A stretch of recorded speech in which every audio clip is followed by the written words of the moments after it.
নমস্কার বন্ধুরা, আপনার বাচ্চা যদি খাওয়া নিয়ে ঝামেলা করে তাহলে আজই এই রেসিপিটি ট্রাই করুন। আজ আমি কাঁচা কলা দিয়ে দুর্দান্ত স্বাদের একটি রেসিপি তৈরি করব। কাউকে খাওয়ালে বলে না দিলে সে কিন্তু বুঝতেই পারবে না কী দিয়ে তৈরি করা হয়েছে। সবাইকে আমার চ্যানেলে স্বাগত জানিয়ে দেখে নেব আজকের রেসিপি। আমি দুখানা ডিম আর দুখানা কলা নিয়েছি।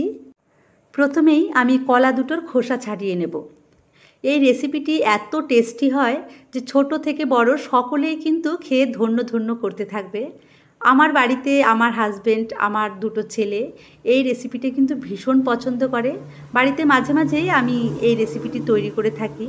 বাড়িতে কাঁচা কলা আনলেই এই রেসিপিটি তৈরির বায়না আমার এসেই যায়। তো আমি এই রেসিপিটি মাঝে মাঝেই তৈরি করি। আজ ভাবলাম আপনাদের সবার সাথে রেসিপিটি শেয়ার করি। আপনারাও বাড়িতে আপনাদের বাচ্চাদের খাওয়ান, বাড়ির সবাইকে খাওয়ান। জানি আপনারাও অনেক ভালো রান্না করেন। রান্নাটি দেখলেই বুঝতে পারবেন কতটা টেস্টি হতে পারে এই রান্না। কাঁচা কলাগুলোর খোসা ছাড়িয়ে নিয়েছি। এবারে একটি মিক্সিতে কলাগুলো ডুমো ডুমো করে কেটে দিলাম আর সঙ্গে দিলাম একটি পেঁয়াজ। একটি বড় সাইজের পেঁয়াজ আমি 4 টুকরো করে নিয়েছি আর ঝালের জন্য দিয়েছি 2টো কাঁচা লঙ্কা। এবারে মিক্সিতে পেস্ট তৈরি করে নিলাম। আপনারা যদি মিক্সিতে তৈরি করতে না চান তাহলে কিন্তু গ্রেটারেও গ্রেট করে নিতে পারেন, সেটাও কিন্তু খুব ভালো হয়। দেখুন মিক্সিতে আমি খুব সুন্দর করে পেস্ট তৈরি করে নিলাম।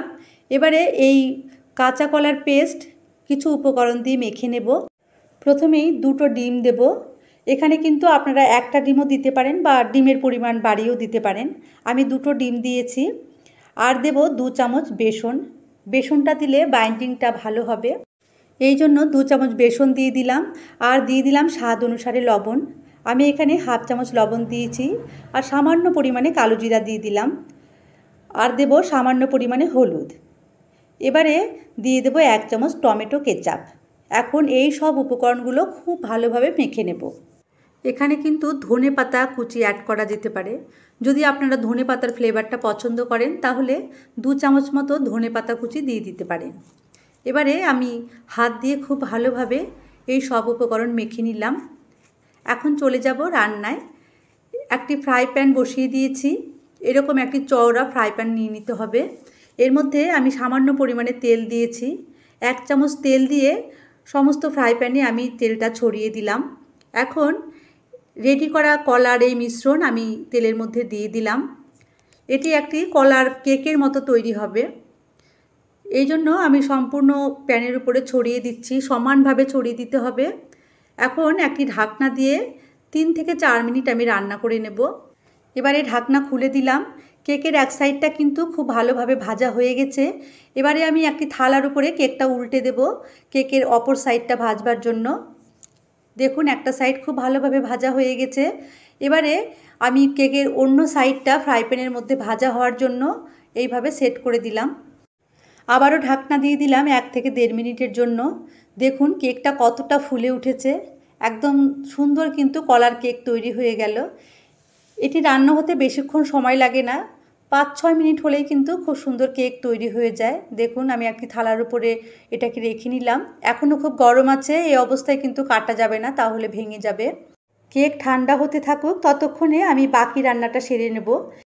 কড়াইয়ে 2 চামচ সর্ষের তেল দিয়ে দিলাম। তেল গরম হওয়ার পরে ফোড়নে দিলাম একটা তেজপাতা, 2টো শুকনো লঙ্কা আর দিয়ে দেব কিছুটা পরিমাণ গোটা গরম মশলা। এর সঙ্গে দিয়ে দিচ্ছি 1 চামচ গোটা জিরে।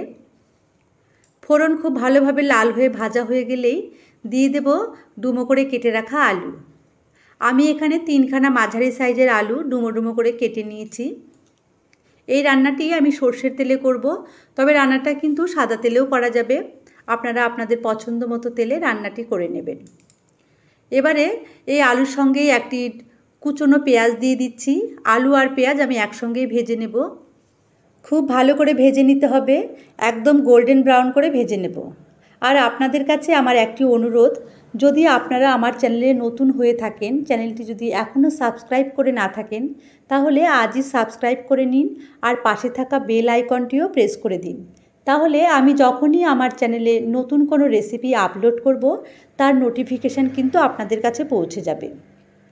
এবারে আমি আলুগুলো খুব ভালো করে ভেজে নেওয়ার পরে এর মধ্যে দিয়ে দিলাম 8-9টি চেরা কাঁচা লঙ্কা, 1 চামচ আদা বাটা আর একটি ডুমো করে কেটে রাখা টমেটো।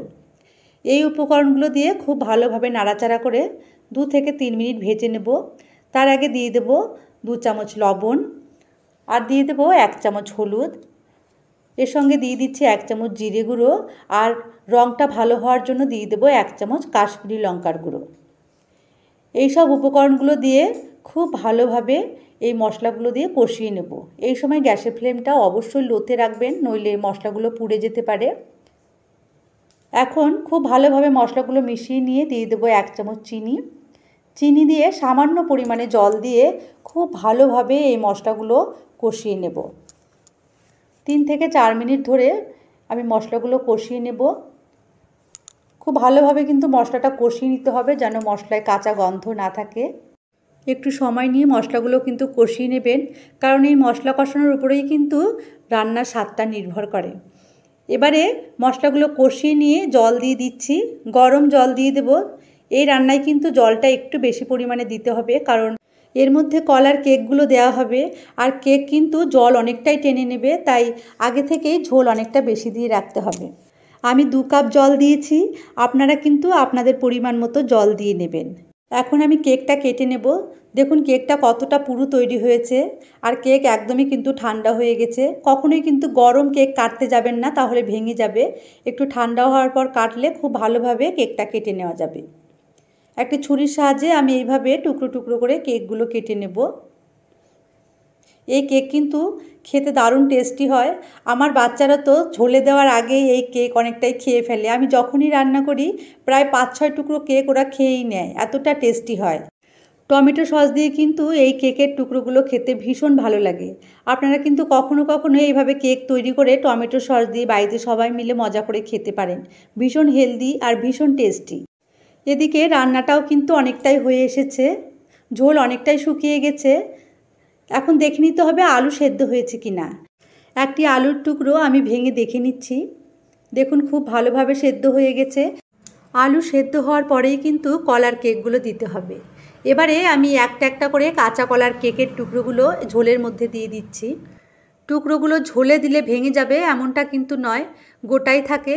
রান্নার শেষেও কিন্তু এই কেকের টুকরোগুলো গোটাই থাকবে। এবারে নাড়াচাড়া করে আমি কেকের টুকরোগুলো ঝোলের সঙ্গে মিশিয়ে দিলাম। এখন আমি আরও 3 থেকে 4 মিনিট রান্না করে নেব। এই রান্নায় আমি যে সমস্ত উপকরণগুলো ব্যবহার করলাম আপনারা কিন্তু আপনাদের আন্দাজ মতো নিজেদের প্রয়োজন অনুসারে দিয়ে নেবেন। বিশেষ করে লবণ আর লঙ্কাটা কিন্তু নিজেদের স্বাদ অনুসারে দিয়ে নিতে হবে। এবারে 3-4 মিনিট রান্না করার পর 1 চামচ গরম মশলা দিয়ে দিলাম, আর দিয়ে দেব 1 চামচ ঘি। ঘি আর গরম মশলা খুব ভালোভাবে মিশিয়ে নেব। আমার এই রান্না আপনাদের কেমন লাগলো আপনারা কিন্তু অবশ্যই কমেন্ট করে জানাবেন। আপনাদের একটি কমেন্টই আমাকে অনেক অনুপ্রেরণা জাগায়। এখন একটি ঢাকনা দিয়ে 5 মিনিট রেখে দেব। এর ফলে কিন্তু সমস্ত মশলার ফ্লেভার খাবারে ঢুকে যাবে, আর খাবারটা কিন্তু অনেক সুস্বাদু হয়ে উঠবে। এখন একটি পাত্রে সার্ভ করে নিলাম। এখন এই সুস্বাদু একটি কাঁচা কলার কেকের টুকরো কেটে আমি দেখে নিচ্ছি কতটা রসালো আর কতটা সফট হয়েছে। এই খাবারগুলো কিন্তু বাচ্চারা ভীষণ পছন্দ করে। একবার বানিয়েই দেখুন, তারপর আমাকে কমেন্ট করে জানান যে কতটা টেস্টি হয়েছিল। বাড়িতে কোনো গেস্ট আসলে আপনি কিন্তু এইরকম একটি কাঁচা কলার রেসিপি তৈরি করে দিতে পারেন, তাহলে সবাই কিন্তু এই রেসিপিটি আপনার কাছে জানতে চাইবে। খুবই নতুনত্ব এই রেসিপিটি। আজকে তাহলে আসছি, দেখা হবে নতুন কোনো রেসিপি নিয়ে নতুন কোনো ভিডিওতে। সবাই ভালো থাকবেন, সুস্থ থাকবেন।